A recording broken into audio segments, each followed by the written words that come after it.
Hello दोस्तों, मैं हूं पुखराज सिंह और आपका स्वागत करता हूं अपने चैनल स्टडीज ड्यूटी अमोडोमियो में।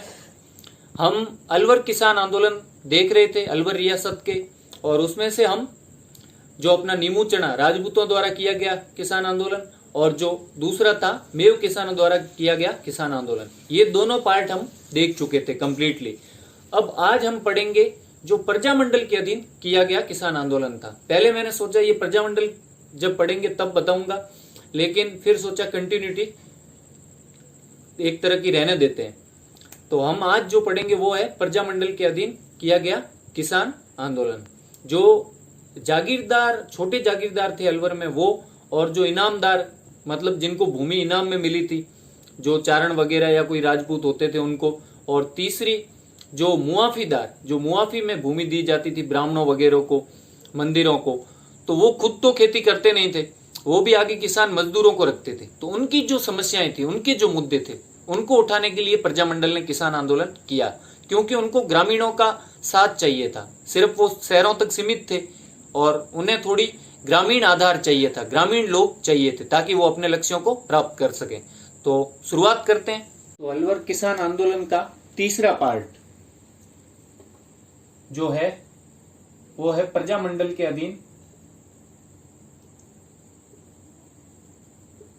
अधीन किसान आंदोलन। अब ये जो किसान आंदोलन था वो कब से कब तक चला? वैसे कुछ लोग 1942 से 47 तक भी मानते हैं, लेकिन रियल में ये स्टार्ट जो इसकी गतिविधियां थी वो 41 में हो गई थी, वो भी 41 की स्टार्ट में जनवरी में ही। तो अपन जो इसका रियल टाइम पीरियड है वो 1941 से लगभग 46 तक। अब 47 में तो क्या होता है आपको पता ही है, देश आजाद हो जाता है और इन रियासतों का विलय भी हो जाता है। तो इसका जो टाइम पीरियड है वो कौन सा है? 41 से 46 तक। अब जो प्रजामंडल था, अलवर प्रजामंडल, उसकी स्थापना होती है पहले तो 1938 में, और ये स्थापित होते ही इसकी जो मांग होती है वो क्या होती है? उत्तरदायी शासन हेतु, मतलब कोशिश करना, उत्तरदायी शासन स्थापित करवाना राज्य में। तो जो इसकी स्थापना है पहले वो देख लेते हैं। स्थापना कब हुई प्रजामंडल की? अलवर प्रजामंडल, अलवर राज्य प्रजामंडल या अलवर प्रजामंडल 1938 में। वैसे तो हम ये चीज जब प्रजामंडल पढ़ेंगे तब इसे डिटेल में पढ़ेंगे पूरा। तो इसकी स्थापना हो जाती है 1938 में, और इसकी जो मांग होती है वो क्या होती है? उत्तरदायी शासन। उत्तरदायी शासन का मतलब है राजा तो शासन कर रहा है, लेकिन एक ऐसी मतलब कमेटी होनी चाहिए, या जैसे विधानसभा होती है वैसे लोगों की प्रतिनिधि भी होने चाहिए, और राजा जो जनता के प्रति वो उत्तरदायी होना चाहिए, एक सरकार होनी चाहिए। तो उत्तरदायी शासन की स्थापना, शासन की स्थापना, ये आवाज उठाई इन्होंने। तो अब जो इसकी गतिविधियां थी ना अलवर प्रजामंडल की, क्योंकि इसके जो नेता थे वो भी लगभग शहरी थे, तो इसकी गतिविधियां जो थी वो शहरों या कस्बों तक सीमित थी। ये मैं बता चुका हूं आपको, शहरों या कस्बों तक सीमित था। लेकिन जो इसके लक्ष्य थे वो प्राप्त करने के लिए इसको सारों का सहयोग जरूरी था, सब लोगों का, खासकर ग्रामीणों का, क्योंकि ग्रामीणों की संख्या ज्यादा थी। और अपन देखेंगे भारत में किसकी संख्या ज्यादा है? जो रूरल एरिया है, ग्रामीण है, उनकी संख्या ज्यादा है। लेकिन जो इसके लक्ष्य थे, इसके गोल थे, इसके लक्ष्यों की प्राप्ति हेतु क्या जरूरी था? ग्रामीणों का सहयोग।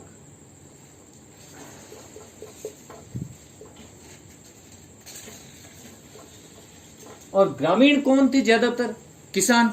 तो किसानों का सहयोग जरूरी था। लेकिन अब ये किसानों के लिए मुद्दे क्या ढूंढे? इनके पास कोई मुद्दा नहीं था। जैसा कि मैं बता चुका हूं, जो अलवर राज्य था ना, वहां बाकी राज्यों से अलवर राज्य के किसानों की स्थिति अच्छी थी तुलनात्मक रूप से।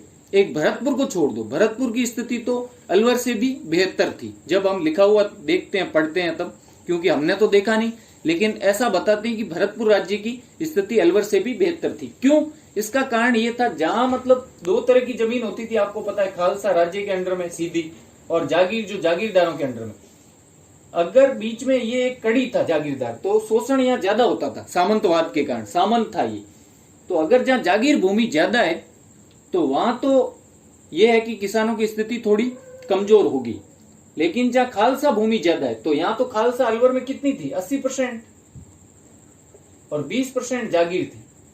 तो भरतपुर में तो 95% खालसा ही थी और जागीर तो बिल्कुल थी नहीं। वैसे कोई अनुदानित भूमि, मुआफी या कोई किसी को इनाम में दे दी, ऐसी वैसी जमीनें थी, वो 5% थी। तो उसकी स्थिति इससे ज्यादा अच्छी थी।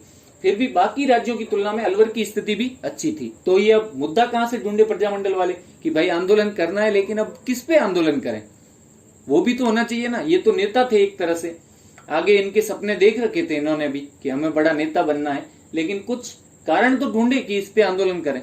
सब कुछ अच्छा चल रहा है तो आंदोलन किस पे करेंगे। तो इस वजह से इसके क्या कारण थे कि यहाँ इतनी ज्यादा सब चीजें अच्छी थी। तो एक तो ये कारण था कि बाकी राज्यों से यहाँ खालसा जमीन ज्यादा थी, 80% सीधा खालसा के अंडर में था, राज्य के अंडर में। तो वहां शोषण कम होता था क्योंकि बीच में कड़ियां कम थी जनता और राजा के बीच में। और दूसरा जो है कि यहाँ नीमूचना, और अपन जो पढ़ चुके हैं, नीमूचना में राजपूतों का और मेवों द्वारा जो आंदोलन हुए, तो उससे जो कुछ लाग बाग वगैरह थी, तो वो उस आंदोलनों के फलस्वरूप मांगे मानी गई।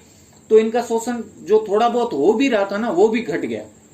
तो इनकी स्थिति और अच्छी होगी। मतलब किसानों का भार इन आंदोलनों की वजह से, जो नीमूचना और जो मेवों वाला आंदोलन है, उसकी वजह से किसानों का भार कम हो गया। तो दो कारण तो ये हो गए। अब ये मैं लिखवा नहीं रहा हूं, बोल रहा हूं, ठीक है। तीसरा कारण ये था कि जो अलवर, भरतपुर, ये स्टेट जो थे ना, दिल्ली, गुड़गांव, पंजाब, इनके नजदीक पड़ते थे और ये सब ब्रिटिश शासित थे। तो उनके प्रभाव में आने के कारण ये काफी विकसित भी थे। और यहाँ नियमित रूप से क्या होता था, नियमित सर्वेक्षण होता था, सर्वे भूमि का, और बंदोबस्त होता था। नियमित सर्वेक्षण और उचित बंदोबस्त होता था।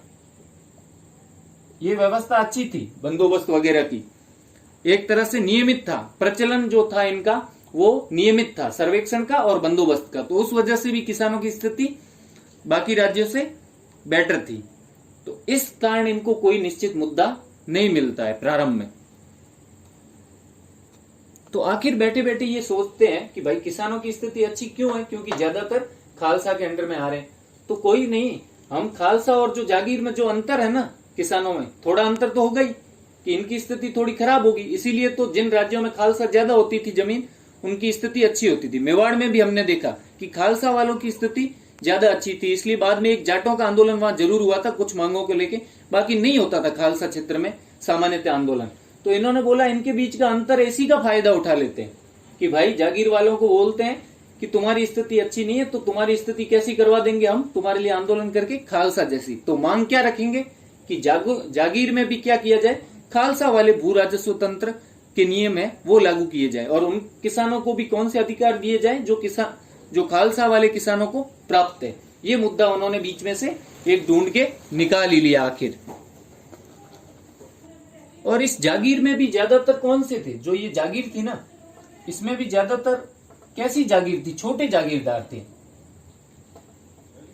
जो जिनको बोल सकते हैं पेटी लैंड लॉर्ड या फिर पेटी जागीरदार। तो छोटे जागीरदार थे ये, या तो छोटे जागीरदार और या फिर मुआफीदार थे, जिनको मुआफी या माफीदार, जो जमीन मतलब किसी पंडित को या मंदिरों को दान में दी जाती थी ना, अनुदान में, उसको क्या बोलते थे, मुआफी की जमीन। तो मुआफीदार या माफीदार थे, या तो अब किसी पंडित जी को दे दी जमीन, या फिर जैसे कोई इनामदार, किसी को इनाम में दी गई जमीन है, तनख्वाहदार, इस तरह के जागीरदार थे। तो ये खुद तो खेती करते नहीं थे सामान्यतः। अगर कोई छोटा सा है, ठीक है, अब यहां अपन मान सकते हैं कि 5 जो बीघा है, वहां 5 बीघा से लेके 10 गांव तक की जागीर थी। ज्यादा से ज्यादा जो जागीरदार होते थे, कईयों के पास तो 5 बीघा थी, और ज्यादा से ज्यादा मतलब 10 गांवों तक की जागीरें थी। छोटे जागीरदार ही थे, इतने ज्यादा समर्थ नहीं थे। तो ये जो लोग है, ये वैसे सामान्यतः खुद खेती नहीं करते थे। पंडित जी वगैरह खेती तो कौन सी जातियां करती है, आपको पता ही है, जो जाट, गुर्जर और जो अपने यादव, मेव, ये खेती करती थी। और तो इन लोगों में क्या होता था कि जो ये लोग थे इनके आगे एक तरह से किसान मजदूर रखे गए थे, उनसे ये एक तरह की मजदूरी करवाते थे, खेती करवाते थे। तो उनका थोड़ा सा शोषण जरूर था कि उनमें वो सब चीजें लागू नहीं थी। अपने ही एक तरह के नियम बना लेते, उनसे बेगार भी करवा लेते, घर का काम भी करवा लेते कि भाई रखा हुआ तो खेत के लिए, लेकिन घर का काम भी साथ में करवा लेते थे। तो सामान्यतः ये खुद मतलब खेती नहीं करते थे, जबकि किससे करवाते थे? जो कल्टीवेटर्स थे उनसे, मतलब आगे जो किसान मजदूर या किसान श्रमिक या कृषक श्रमिक रखे गए थे उनसे ये खेती करवाते थे। तो जनवरी 1941 में क्या होता है? अब इन 20% में भी ज्यादा ये लोग ही थे, ठीक है। तो जनवरी 1941 में ये मुद्दे ढूंढ लेते हैं प्रजामंडल वाले, और कौन से मुद्दे उठाते हैं? जागीर, और एक तरह की बोल सकते हैं जागीर के, क्योंकि ये जागीर 20% है, उसी के मुद्दे उठाते हैं। तो जनवरी 1941 में जो प्रजामंडल है वो क्या करता है? जागीर के मुद्दे उठाता है, और खासकर मतलब कौन से? छोटे जागीरदार और मुआफीदार, छोटे जागीरदार और प्लस मुआफीदार, इन वाली जमीनों के मुद्दे उठाता है, खासकर इन दोनों के, ठीक है।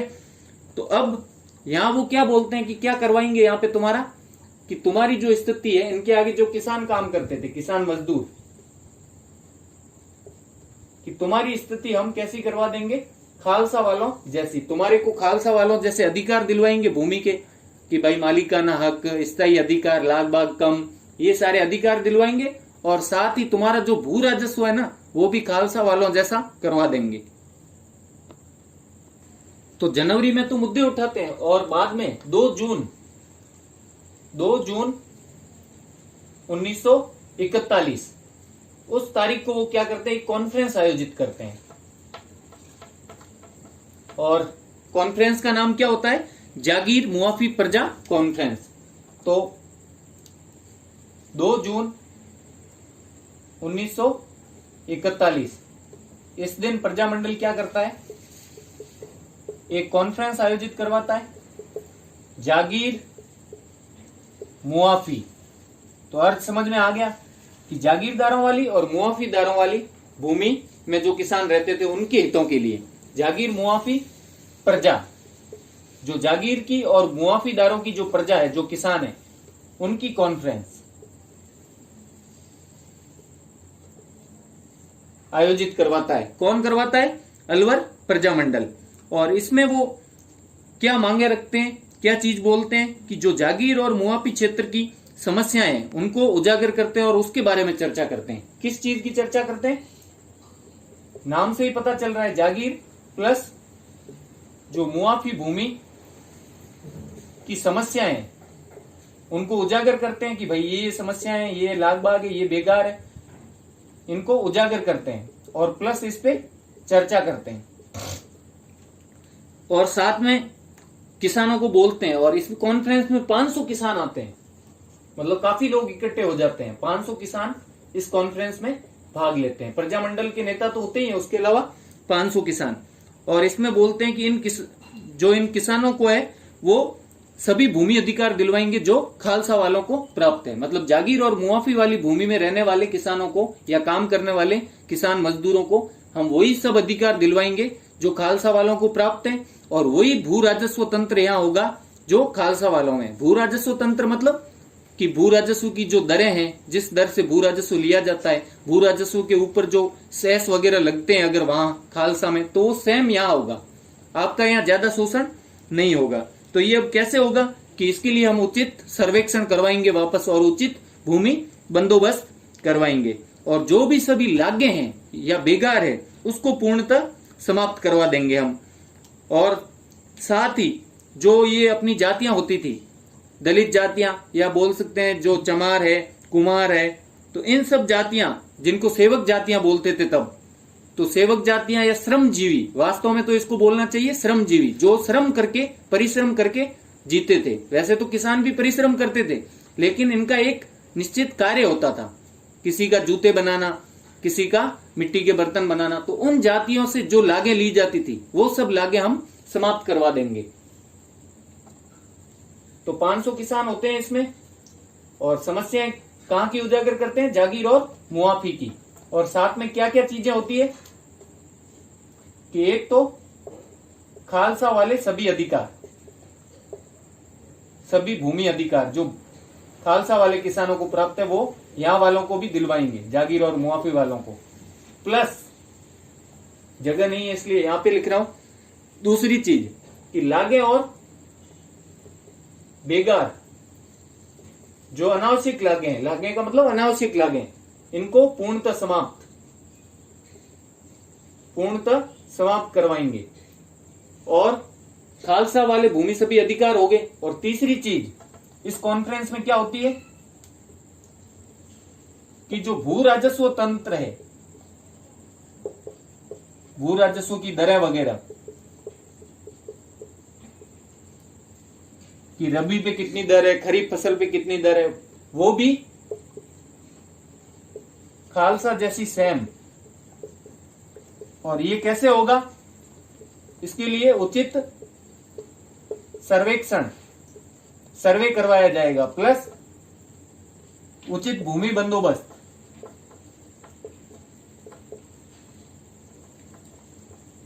और चौथा कि जो सेवक श्रमजीवी जातियां हैं, जैसे चमार, कुम्हार, लोहार, इन पे जो लागें लग रही है वो समाप्त करवाएंगे। तो ये 4 चीजें इसमें बताई गई इस कॉन्फ्रेंस में कि हम ये 4 चीजें तुम्हारे लिए करवाएंगे। तो जागीर मुआफी प्रजा कॉन्फ्रेंस, प्रजा मंडल द्वारा आयोजित, नाम क्या है? जागीर मुआफी प्रजा कॉन्फ्रेंस। उसमें कौन कौन सी 4 चीजें बताएगी किसानों के लिए, क्या क्या किया जाएगा किसानों के लिए। तो पहला तो किसानों को, खालसा वाले किसानों को मिलने वाले सारे भूमि अधिकार दिलवाएंगे उनको। दूसरी कि भू राजस्व तंत्र है वो भी खालसा जैसा सेम रहेगा। तीसरा, उसके लिए उचित भूमि बंदोबस्त और भू सर्वेक्षण करवाया जाएगा। चौथा कि जो श्रमजीवी जातियां हैं, सेवक जातियां हैं, कुम्हार, लोहार, चमार, इन सब से ली जाने वाली लागों को समाप्त करवाया जाएगा। जैसे एक खरड़ा लाग भी ली जाती थी, खरड़ा लाग जो इन जातियों से ली जाती थी स्पेशली, तो वो सब अपन समाप्त करवा देंगे। ये सब चीजें इसमें बताएगी। और इसके अलावा एक चीज और कि बेगार पूर्णतः समाप्त करवा देंगे, और अनावश्यक लागें दूसरी जातियों पे भी जो लग रही है इन किसानों पे, वो भी हम समाप्त करवाएंगे। ये होगी हमारी 4-5 चीजें जो इस कॉन्फ्रेंस में हुई। लेकिन अब इस कॉन्फ्रेंस के बदले रिजल्ट क्या निकला कि बेचारे किसान तो आराम से जी रहे थे और प्रजामंडल वाले तो कॉन्फ्रेंस करके चले गए। और इस कॉन्फ्रेंस का क्या प्रभाव पड़ा? उल्टा प्रभाव पड़ा। इस कॉन्फ्रेंस से क्या हुआ? किसानों पर उल्टा प्रभाव। क्योंकि ये छोटे जागीरदार थे, इनाम में इनको थोड़ी सी तो भूमि मिल रखी थी और वो उनको कितनी छूट देते, फिर वो उनके खाने की आदत पड़ गई थी बीच में कुछ ज्यादा लाग लगा के। अब वो नहीं लगाएंगे तो कैसे जिएंगे वो भी, क्योंकि वो छोटे जागीरदार थे, इनामदार थे और मुआफीदार थे, उनके पास इतनी ज्यादा भूमि नहीं थी कि इतनी सहूलियत इनको दे देते। इसलिए इस कॉन्फ्रेंस का उल्टा प्रभाव क्या पड़ा कि प्रजामंडल वाले तो शहर चले गए कॉन्फ्रेंस करके, इन बेचारे जो किसान मजदूरों को इन्होंने निकाल दिया, जागीरदारों और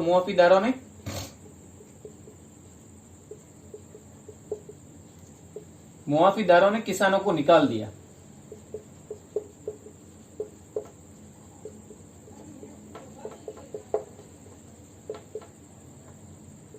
कहां से निकाल दिया? उनकी जोतों से, जो जोतें उन्होंने दे रखी थी।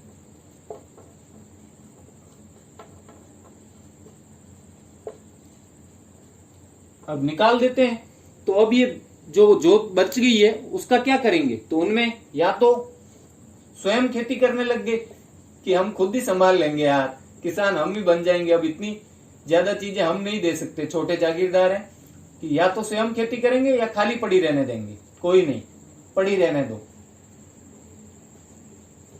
ये 2 ऑप्शन उन्होंने चुन लिए और किसानों को वहां से निकाल दिया कि भाई अब तुम जाओ प्रजामंडल वालों से मिलने। अब किसान तो पछताने लगे, यार कहां से वो शहरी लोग आए, यहाँ अच्छा खासा जी रहे थे, जैसी भी थी कम से कम दाल रोटी का तो आ रहा था, और उस पे भी इन्होंने आके रोक लगवा दी।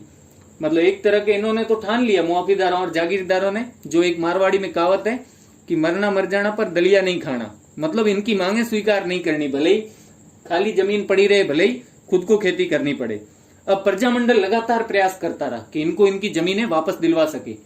जो जागीरदारों और मुआफीदारों के आगे जो किसान मजदूर काम करते थे, उनके लिए वो निरंतर प्रयास करता रहा। कहां से? शहर में बैठा बैठा। लेकिन उन प्रयासों से कोई फायदा नहीं हुआ, स्टेट ने कोई ध्यान नहीं दिया। तो इसके बाद क्या होता है? प्रजामंडल लगातार प्रयास करता है किसके लिए? इन किसान मजदूरों के लिए, इन किसानों के लिए। पर जो राज्य है वो ध्यान नहीं देता, राज्य कोई कदम नहीं उठाता।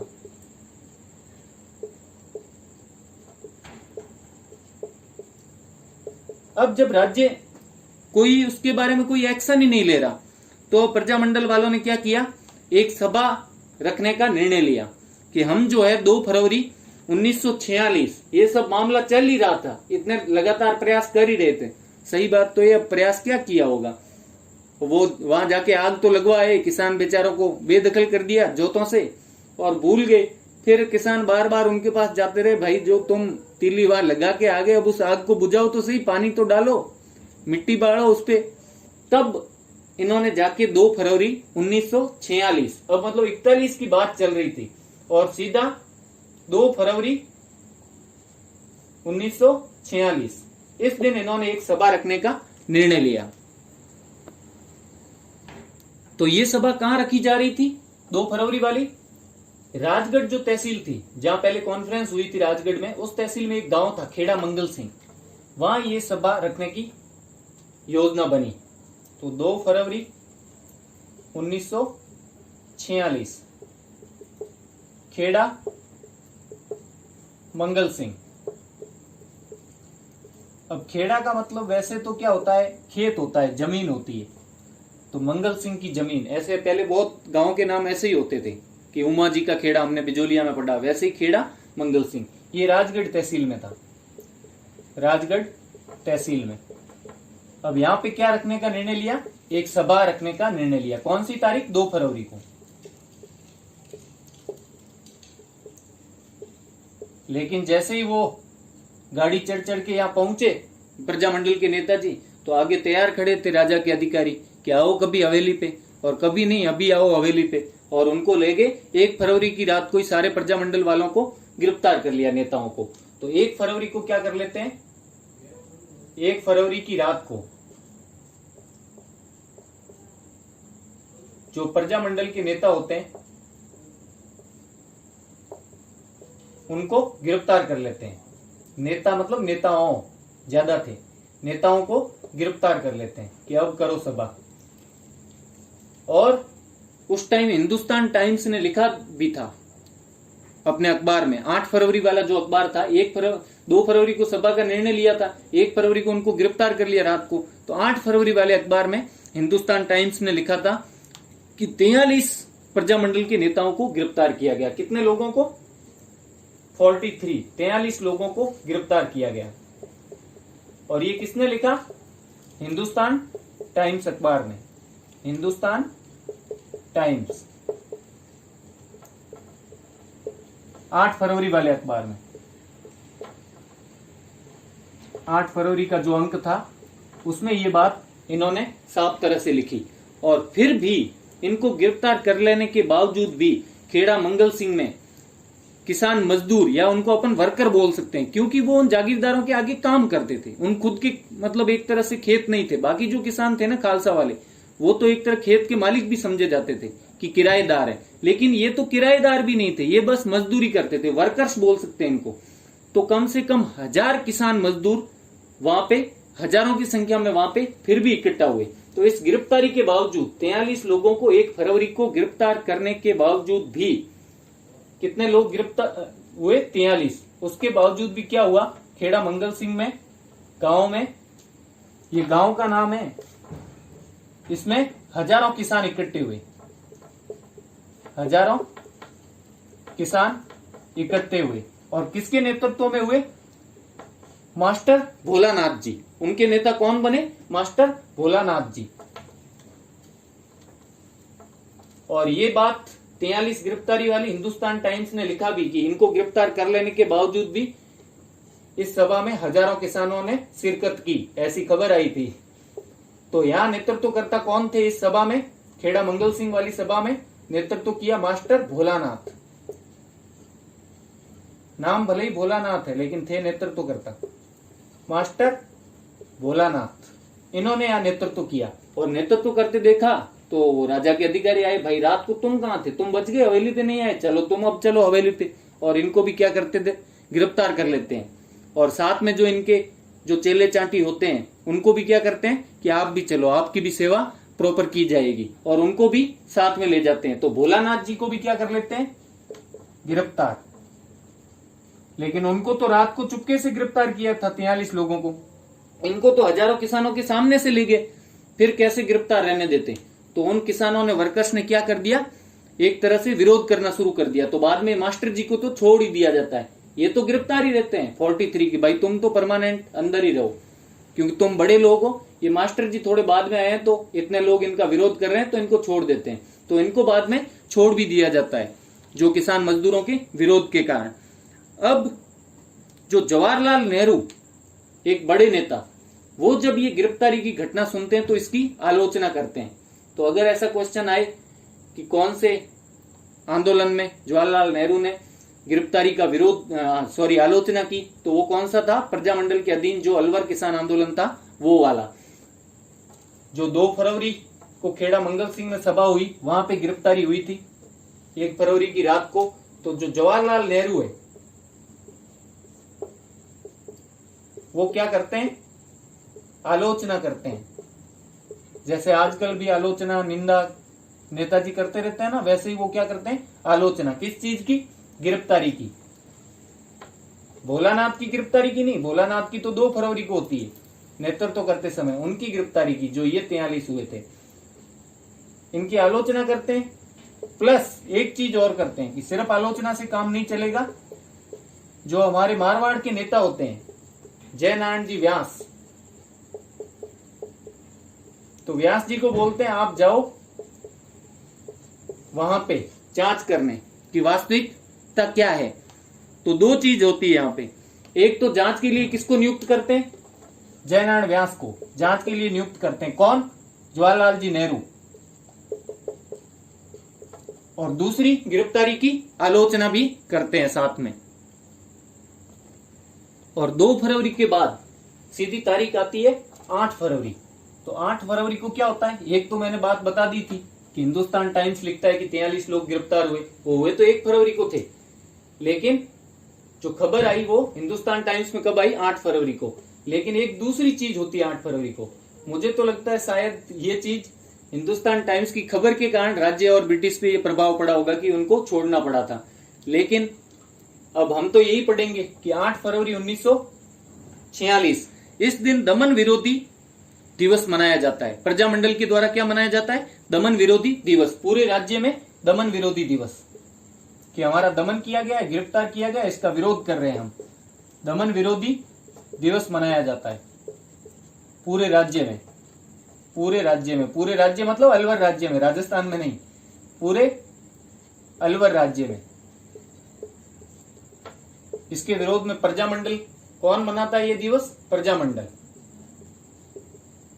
तो प्रजामंडल 8 फरवरी 1946 को दमन विरोधी दिवस मनाता है, और उसी के प्रभाव में फिर 10 फरवरी 1946 को जो गिरफ्तार लोग होते हैं उनको छोड़ दिया जाता है। तो 10 फरवरी 1946 को गिरफ्तार लोगों को छोड़ दिया जाता है। अब देखो, आंदोलन शुरू तो कहां हुआ था कि जो जागीर और मुआफी वाले किसान हैं उन बेचारों को क्या दिलवाएंगे? अधिकार और खालसा जैसे भू राजस्व वाले सिस्टम लगवाएंगे, शुरू करवाएंगे, लागें खत्म करवाएंगे। और वास्तविकता ये हो गई थी कि जो 2 फरवरी को सभा हुई थी ना खेड़ा मंगल सिंह में, उसमें इनको गिरफ्तार कर लिया। तो उसके बाद ये आंदोलन बस शहर तक सीमित रह गया, प्रजामंडल तक। किसान तो बेचारे वो मास्टर भोलानाथ को छुड़वाने के लिए बस विरोध करते हैं उस दिन के, हमारे मास्टर जी को छोड़ दो, हम जाते हैं हमारे घर हमें नहीं करना अब कुछ सभा और नई आंदोलन, एक बार पहले किया तब जोतों से निकाल दिया और अब कर रहे हैं तो गिरफ्तार कर रहे हैं, तो वो तो वहां से चले ही जाते हैं। तो 2 फरवरी के बाद जो मैंने पीछे चीज बताई थी सभा, तो 2 फरवरी के बाद इनकी जो वास्तविकता ये होती है इस आंदोलन की, ये कि शहर तक सीमित हो जाता है, शहर तक सीमित रहता है। और इनकी जो मांगे होती है वो कहां तक सीमित हो जाती है कि गिरफ्तार जो ये 43 है इनको छोड़ दो बस। तो प्रजामंडल भी क्या करता है, अपने शहर तक ही आंदोलन करता है, किसानों को भूल जाता है कि हम भूल गए रे हर बात वैसे। और किसान भी बोलते हैं उनको बेवफा निकले ये प्रजामंडल वाले भी, तो हम अब कोई आंदोलन नहीं करेंगे, हम तो जा रहे हैं हमारे घर। तो 2 फरवरी को किसान भी चले जाते हैं इधर और इस आंदोलन को छोड़ देते हैं, सभा को कि मास्टर भोलानाथ को छुड़वा लेते हैं और हम प्रस्थान करते हैं। और इधर जो ये है शहर में, तो ये शहर तक सीमित हो जाता है प्रजामंडल द्वारा। और साथ ही साथ मांगे अब सिर्फ ये रह जाती है, किसानों के लिए शुरू किया वो तो भूल जाते हैं, मुद्दे ढूंढ रहे थे कि राजनीति करेंगे लेकिन मुद्दे उल्टे पड़ गए, और कि अब हमारे जो गिरफ्तार लोग हैं बस उनको छोड़ दो। तो जो गिरफ्तार है उनको क्या करो, छोड़ दो। इसीलिए 10 फरवरी को गिरफ्तार लोगों को छोड़ दिया जाता है, क्योंकि 8 फरवरी को दमन विरोधी दिवस मनाया जाता है, तो इन गिरफ्तारों को छोड़ दिया जाता है। तो एक तो गिरफ्तार छोड़ने तक सीमित होता है ये, प्लस कि और थोड़ा सा ज्यादा करना है तो एक काम ये कर दो जिसके लिए हम शुरू से काम कर रहे हैं, प्रजामंडली उसी के लिए हमने बनाया था, भूल से बीच में ये किसानों वाला पंगा ले लिया, ग्रामीणों का सहयोग लेने के लिए उत्तरदायी शासन की स्थापना कर दो अगर कर सको तो। 2 फरवरी की सभा के बाद ये आंदोलन धीरे धीरे क्या होता है, शहर तक सीमित होता है और मांगे सिर्फ 2 रह जाती है कि हमारे जो ये 43 महानुभाव है गिरफ्तार, इनको छोड़ दो बाप जी, और जो उत्तरदायी शासन है वो अगर तुम लगा सको तो ये हमारा पहले से ही लक्ष्य था साहब, तो ये थोड़ा आप कर दो ताकि हमारी लाज रह जाए। और किसान तो अब किसानों के भाग्य किसानों के साथ, हम भूल गए अब उनको। तो ये चीज होती है 2 फरवरी को, बाद में 8 फरवरी को दमन विरोधी दिवस और 10 फरवरी को इनको छोड़ दिया जाता है। तो ये कहानी होती है 1946 तक। और 1946 में ये आंदोलन क्या होता है, बिना किसी मांग को माने या बिना किसी समझौते के समाप्त हो जाता है। तो एक खास बात इसमें यह है कि आंदोलन बिना किसी समझौते के समाप्त हो जाता है। यह आंदोलन 1946 में ही, अब कुछ लोग 47 बोलते हैं, अब 47 में क्या हुआ, भारत आजाद हुआ, तो वो इनकी वजह से नहीं हुआ था, इस आंदोलन की वजह से। तो 1946 में क्या होता है, आंदोलन समाप्त हो जाता है बिना किसी समझौते के।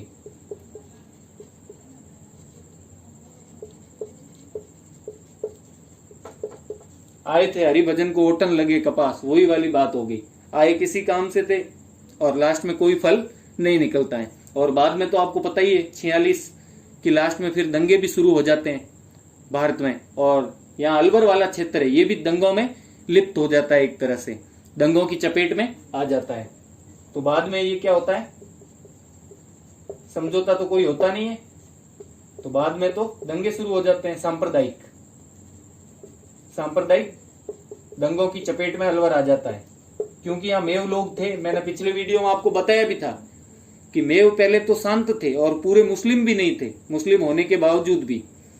तो एक कहावत भी है कि जाट न हिंदू और मेव न मुसलमान, मतलब जाट जो है उसको हम, मतलब जाट जाट है, वो कुछ नहीं है, बस जाट जाट है, मतलब वो रिलीजन या कास्ट या जो उनका क्या बोल सकते हैं समाज या कोई जितनी भी दूसरी चीजें, वो उन सब चीजों में कोई मायने नहीं रखता जाट के लिए। जाट के लिए वो सिर्फ जाट है, कि उसका धर्म क्या है, उसकी जाति क्या है, उसकी गोद क्या है, नहीं पता।